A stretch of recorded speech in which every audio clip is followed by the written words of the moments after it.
అమ్మా అమ్మా ఏంట్రా? ఒకసారి ఇలా రామ్మా. అమ్మా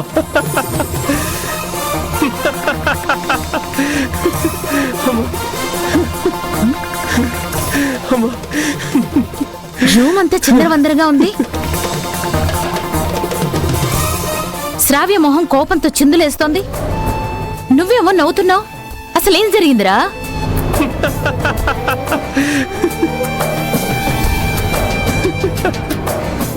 నవ్వింది చాలు. రే, ఏం జరిగిందో చెప్పరా? నువ్వేమన్నా అన్నావా తన్ని? నేనెందుకు అంటానమ్మా? ఎవరో పల్లెటూరు అమ్మాయి శ్రావ్య కారుకు అడ్డం వస్తే శ్రావ్య తిట్టిందంట. ఆ అమ్మాయి రివర్స్ అయ్యి శ్రావ్యం తిట్టి వెళ్ళిపోయిందంట.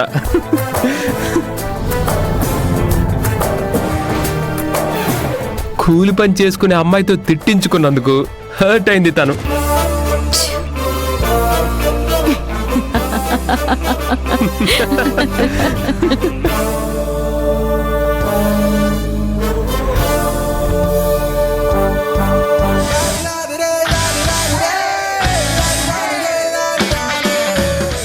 మీరు కూడా మీ కొడుకుతో చేరి నవ్వుతారేంటి అత్తయ్య? లేకపోతే ఏంటి శ్రావ్య, మరి పిచ్చితనం కాకపోతే? ఇందాక జ్యోతి ఫ్రెండ్ని అని ఒక అమ్మాయి వచ్చింది. లేబర్ అమ్మాయిలాగే ఉంది. జ్యోతి గురించి అడిగితే తిట్టి తరిమేశాను.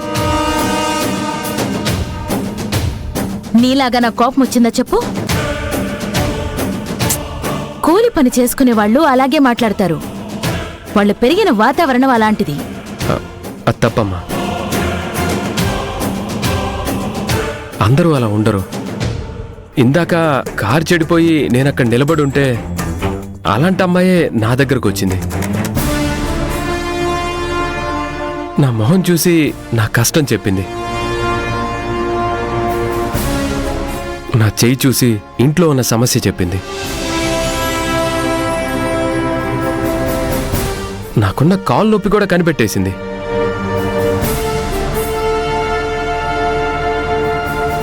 షాక్ అయ్యి ఏం చేస్తావని అడిగితే 4 ఇళ్లలో పని చేస్తానని చెప్పింది. అందరూ ఒకేలాగుండరమ్మా.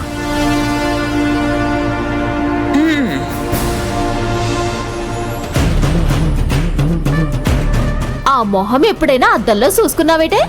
కోపురాలు కూల్చే బాపతని తెలిసిపోతుందిలే. నీది కోపురాలు కూర్చే మొహమేనే. అబద్ధాలు చెప్పేసి తప్పించుకోకో.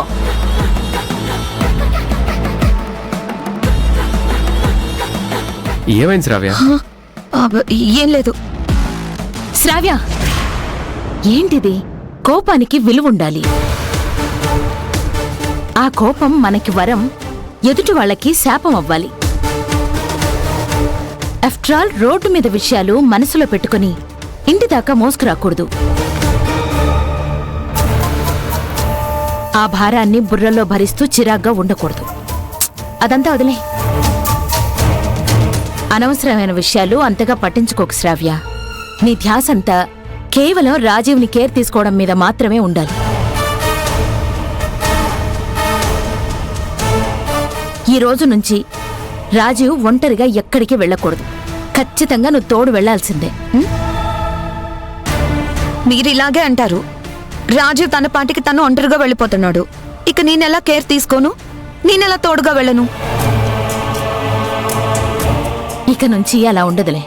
ఎందుకంటే ఈరోజు కారు చెడిపోయింది. రేపు ఇంకేదైనా అవ్వచ్చు. ఆల్రెడీ ఒకసారి పెద్ద గండం నుంచి వీడు బయటపడ్డాడు. ఇంత జరిగాక కూడా నిర్లక్ష్యం మంచిది కాదు. అమ్మా, జ్యోతికి నేను 10 రోజులు గడువు పెట్టాను. తను ప్రూవ్ చేస్తానని చెప్పింది.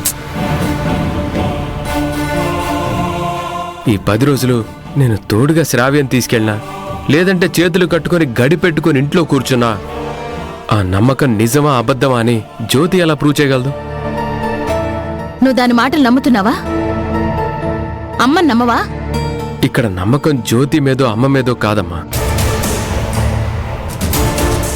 శాస్త్రం నిజమా కాదా అన్న దాని మీద, పూజారి చెప్పిన మాటల మీద, తాళి ఉండాలా లేదా అన్న దాని మీద. జ్యోతి అంత నమ్మకంగా కుట్ర చేసిన వాళ్ళని కూడా బయటికి తీసుకొస్తానని చెప్పింది కాబట్టి 10 రోజులు చూద్దాం.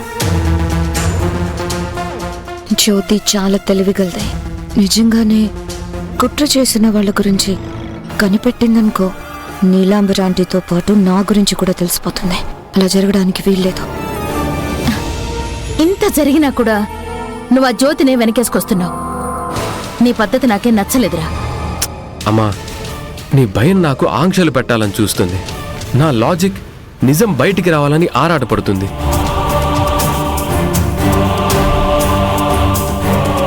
తాళిని తీసేస్తే నేను బ్రతకడం ఏంటమ్మా విడ్డూరం కాకపోతే? నాకు కూడా జ్యోతి మీద కోపం ఉంది. అది తాళి తీనందుకో ఈ నమ్మకం కోసమో కాదు, శారద మీద ప్రేమ మమకారం చూపిస్తుంది కాబట్టి.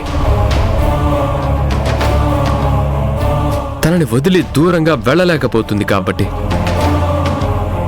అంతే తప్ప జ్యోతి మీద నాకు ఎలాంటి కోపం లేదు.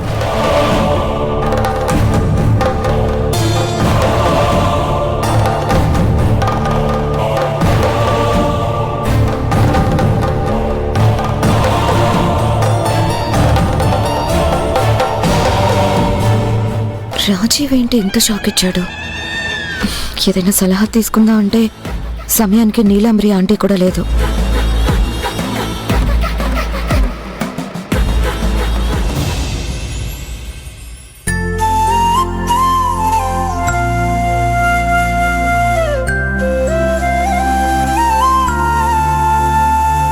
శారద మల్కాపూర్ వెళ్ళింది. అక్కడ వాళ్ళు తనని ఏమంటారో ఏంటో. నేను వెంట వెళ్దాం అనుకుంటే ఇక్కడ జ్యోతికి తోడుగా ఉండాల్సి వచ్చింది. ఇక్కడ ఈ పెళ్ళేమో మారు వేషం వేసుకుని నీలాంబరి పని పడతా రాజుబాబు మీద పందెం గెలుస్తానని తిరుగుతుంది. వాళ్ళు గుర్తుపడితే పరిస్థితి ఏంటి?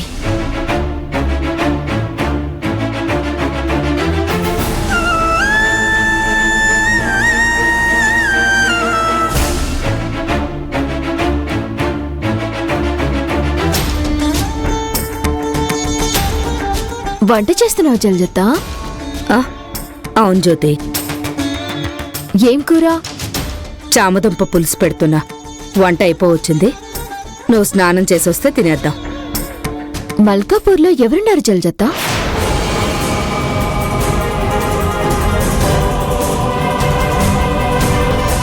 నాకు తెలియదు జ్యోతి.